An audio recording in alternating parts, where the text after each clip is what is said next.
Dear Genna and friends, I wish I could be with you tonight as you remember Steve.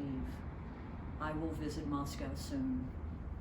The world is a less interesting, less dynamic place without Steve.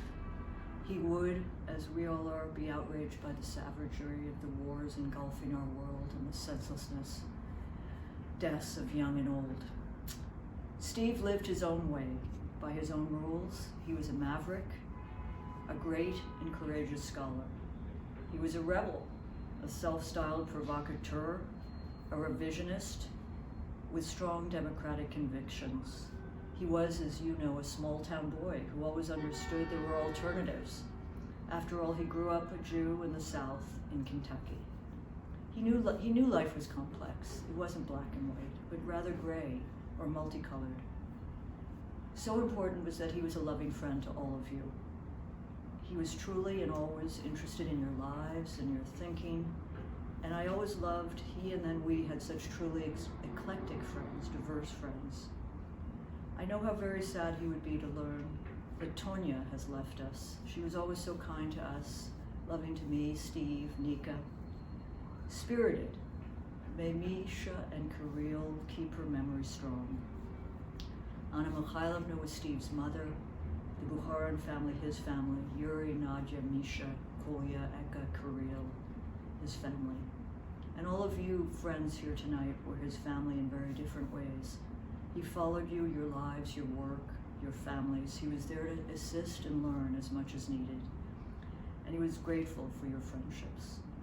His relationship with Mikhail Sergeyevich Gorbachev was a cornerstone of his professional and personal life. After all, for more than a decade, Steve had always believed a great reformer would emerge in a system that he believed was reformable. He loved Andy and Dusty and our beloved Nika, and he was there for all of her big events, from preschool to law school. He missed her beautiful wedding, but his strong presence was felt. There was a reason the Chronicle of Higher Education called Steve, quote, the most controversial Russia expert in America. He understood that dissent had its price, and in that spirit, Steve wanted someday to write his memoirs. He filed away papers and papers and boxes, even books in our room, rooms of books and materials and papers he would someday use to write about his life and fate. Sadly, Steve never had time to fulfill his plan, his intention, but this book, which Genna has devoted extraordinary time and attention to, is, quote, a memoir of a kind. And deeply grateful for Genna, for IRO, and for continuing IRO's contributions to Russia and its history and fate. I wish to pay special thanks to Dima Muratov for organizing this and previous dinners, and for the many evenings we spent around the table in the cafeteria at Novaya. Steve's so happy. And Ira for her superb translation of archived materials, and of course Steve's great friend Tanya Baeva, and friends Ira Kluchnikova, Katya Yegorova, and Leonid Dobrokhotov, and Vladimir Lukin, and Sasha Gelman. Let me close with a few words about Steve's afterlife. I just want you to know that he always valued mentoring young students, those of all ages. He was sometimes too generous with his time and advice.